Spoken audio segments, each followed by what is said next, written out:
Eu sou muito feliz e alegre ficar hoje aqui com vocês. Minha segunda vez em Curitiba. E primeira vez foi 30 anos atrás, como muito novo mochileiro. Você conhece a história clássica? Eu venho back para Israel e coração fica aqui com uma menina brasileira.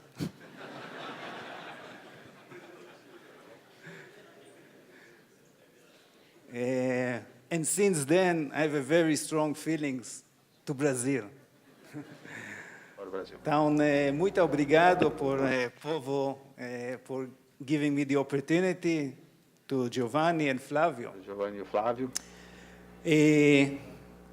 I'm going to speak a little bit Eu vou falar um pouco about what is going sobre on and o que about está innovation and acontecendo, sobre technology, inovação, but I think it is very important to touch mas isso é muito importante other elements of the change. falar sobre outros elementos que nós vemos o que está acontecendo na frente dos nossos olhos, basicamente em todos os aspectos da nossa vida, e fala muito sobre mudanças culturais, em termos de mentalidades, e mais importante, mudanças na mentalidade.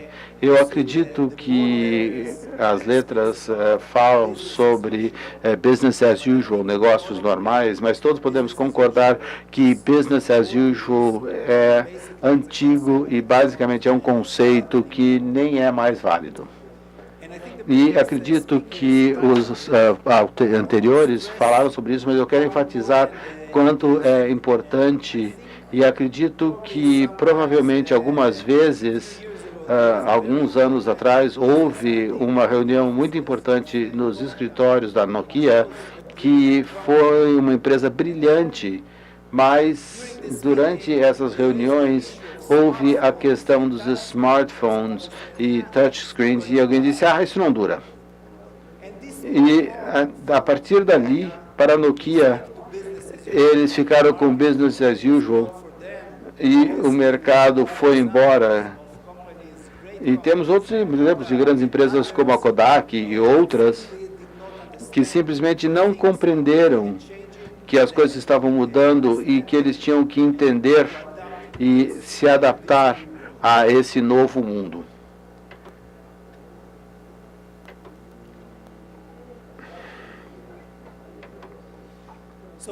Portanto, eu queria passar alguns minutos falando sobre a imagem mais ampla. Eu acho que o mais amplo é que todas as indústrias tradicionais estão passando por reformas radicais.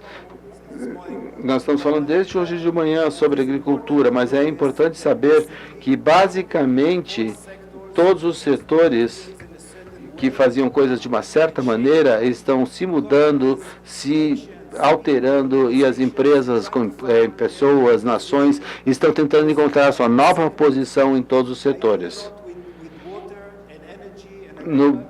Eu faço muito com água, agricultura, mas a mesma coisa acontece em serviços de saúde, serviços bancários, transportes, e quase todo aspecto da nossa vida que está passando por essa reforma radical.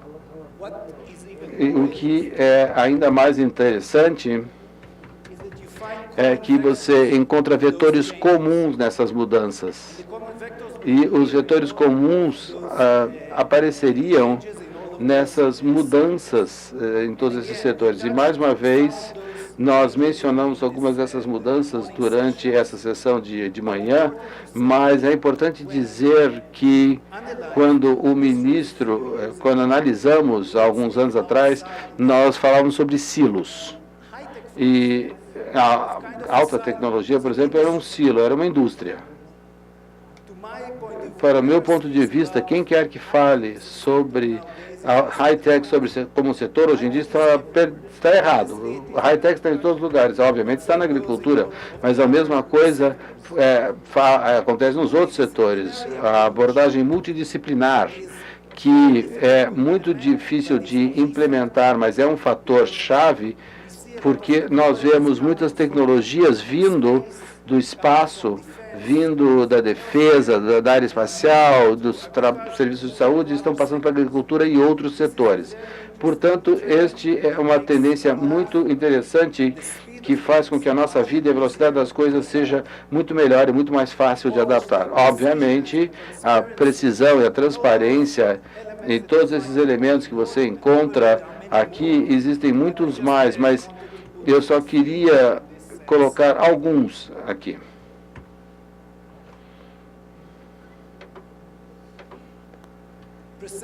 Percepções.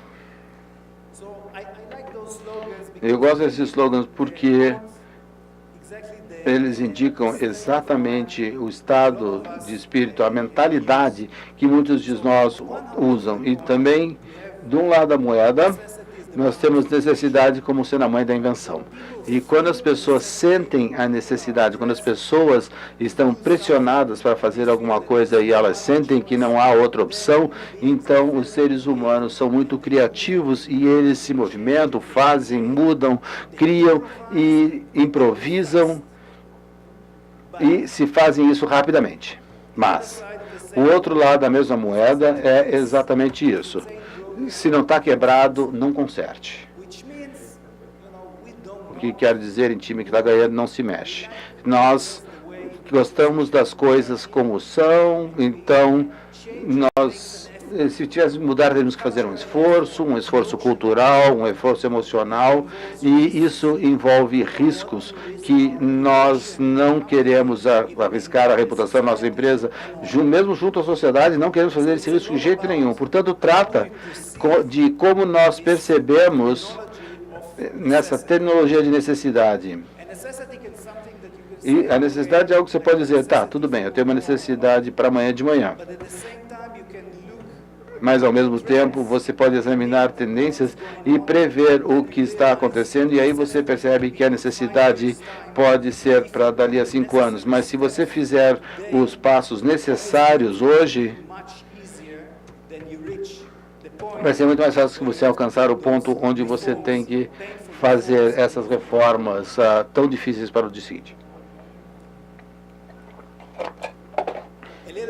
Um pouco sobre Israel. E peço desculpas, esse slide não é lá muito modesto. E a ideia é que, na minha interpretação, essas mudanças que nós falamos a respeito se encaixam muito bem com o DNA de Israel. E durante a sessão de manhã, nos perguntaram, nosso cônsul perguntou qual seria o que é que está acontecendo em Israel que cria tantas startups, tantas tecnologias que basicamente estão mudando o mundo. Então é uma resposta complicada. Obviamente, políticas de governo, o suporte do governo tem a ver muito com isso, mas a minha interpretação é que é principalmente uma questão cultural. E o fato de que Israel percebe isso como uma necessidade. Portanto, a defesa é uma necessidade. Nós vamos falar um pouco sobre água. A água é outra necessidade. Agricultura, alimentos também vemos como sendo uma necessidade. E quando você tem todos esses elementos e a sociedade é muito energética, eu não sei quantos de vocês visitaram Israel,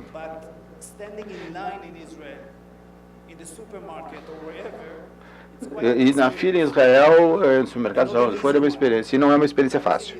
Tudo está acontecendo à sua volta o tempo todo. E, portanto, é uma sociedade muito energética e que está o tempo todo tentando encontrar maneiras de pensar de maneiras diferentes. E o ecossistema é muito vívido, muito cheio de vida. E, como o Goran mencionou, em termos das novas startups, a cada ano o valor é de cerca de 1.500, o que é um número bastante significativo, mesmo que seja em todos os setores. Portanto, isso, de certa maneira, é tentar explicar o que está acontecendo em Israel e no serviço de saúde, no transporte e em todos os setores de todo o ecossistema.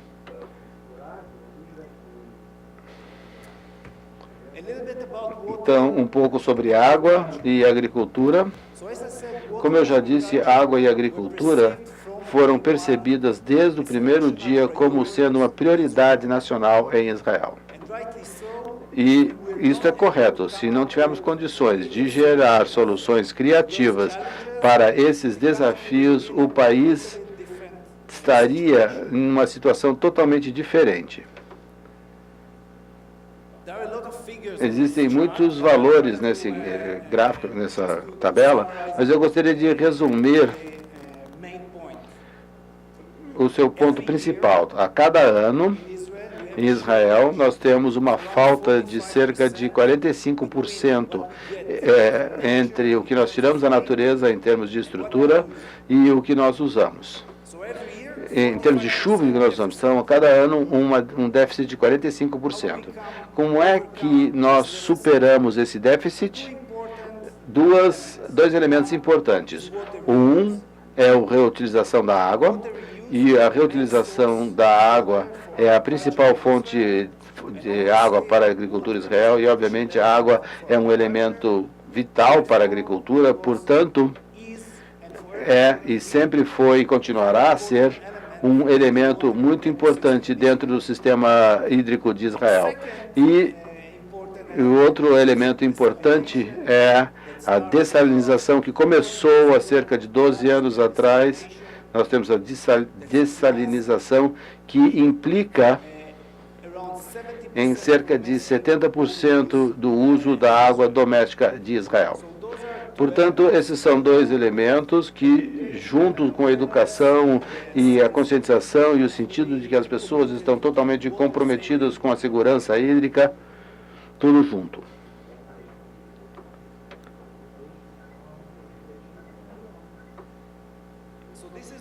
Então, esse é um mapa de Israel. Você pode ver o círculo. Esse é de Tel Aviv, onde cerca da população, metade da população de Israel está localizada. E depois,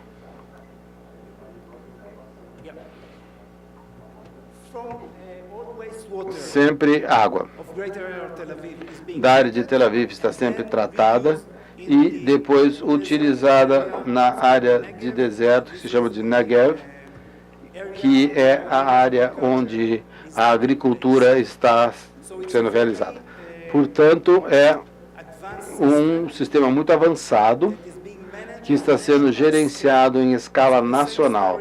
Portanto, a mesma história do que eu estou mostrando para vocês aqui no mapa de Tel Aviv também está acontecendo em muitos outros lugares no país. Portanto, basicamente, 90% da água para uso doméstico e a água que foi utilizada, reutilizada na agricultura. Nós temos o reuso da água doméstica. Esse é um mapa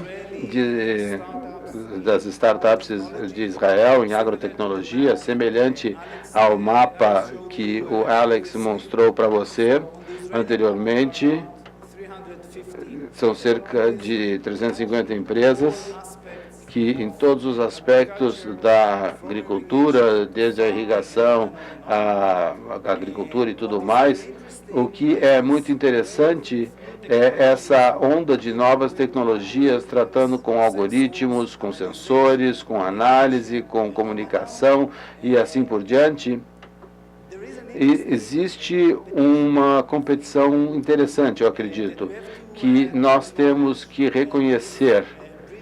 E uma pessoa brilhante que está agora se formando na universidade, tem um PhD em ciência de dados, provavelmente todos os setores vão competir para trazer esse cara para o seu setor. Então, todos nós aqui, enquanto pessoas do agro, e precisamos estar cientes disso, e temos que oferecer um setor competitivo e que se tenha boas recompensas para poder atrair os talentos para esse setor. alguns exemplos de empresas que trazem novos conceitos e novas abordagens para o setor. Portanto, nós podemos ver aqui que nós temos o lado esquerdo uma empresa chamada Mana. O que é interessante neste caso é que eles fazem recomendações para irrigação, mas eles fazem por satélite, basicamente, do ponto de vista do fazendeiro, do produtor, são serviços. Ele não tem que guardar nada, é um campo, ele recebe isso como serviço, e ele recebe esse serviço no seu iPhone ou no seu computador. E outras empresas estão instalando sensores e esse é um ganho. Ou você tem dados muito precisos ou dados mais amplos, mas você não precisa instalar nada. E um outro exemplo interessante é essa empresa aqui, Thalia, que é uma empresa relativamente simples, é uma coisa que você coloca em volta da árvore e ele prende todas as gotas de água que caírem ali na raiz. E também elimina o número de pesticidas, porque os fazendeiros estão tendo que utilizar. E, mais uma vez, nós temos tecnologias adicionais diferentes sobre irrigação, que, como eu já disse, são um problema muito sério em Israel. Outro tipo de tecnologia estão tocando outros aspectos da agricultura, criando energia para dar suporte para os sensores e a comunicação que nós temos que criar no campo. As tecnologias são utilizadas para poder prever a qualidade e a quantidade de fruta que você consegue tirar do campo, analisando sensores, usando sensores e tratores, ou seja lá o que for, e mais uma vez um número crescente de empresas e tecnologias. Eu quero voltar um minutinho para essa questão de cultura e de abranger as diferentes partes interessadas. Você percebe, em Israel, eu tenho certeza que é o mesmo fenômeno em muitos outros lugares do mundo, que você teria as startups, você teria os investidores, você teria os produtores, os reguladores, você tem a academia, e em cada setor, normalmente, está no seu lugar, não tanto interagindo com os outros. Portanto, nós criamos uma comunidade que faz interações, reuniões, hackathons, diferentes eventos, continuamente, para poder reunir as diferentes partes interessadas, e eu presumo que seja algo semelhante ao que estamos tentando fazer aqui hoje, mas é um esforço contínuo, algo que não é fácil de fazer assim no curto prazo. E, portanto, só para resumir, eu acredito que a tecnologia vai vir e vai chegar, e nós vamos ver uma onda de outras tecnologias do Brasil, de Israel, dos Estados Unidos, de diferentes lugares em todo o mundo. É a nossa missão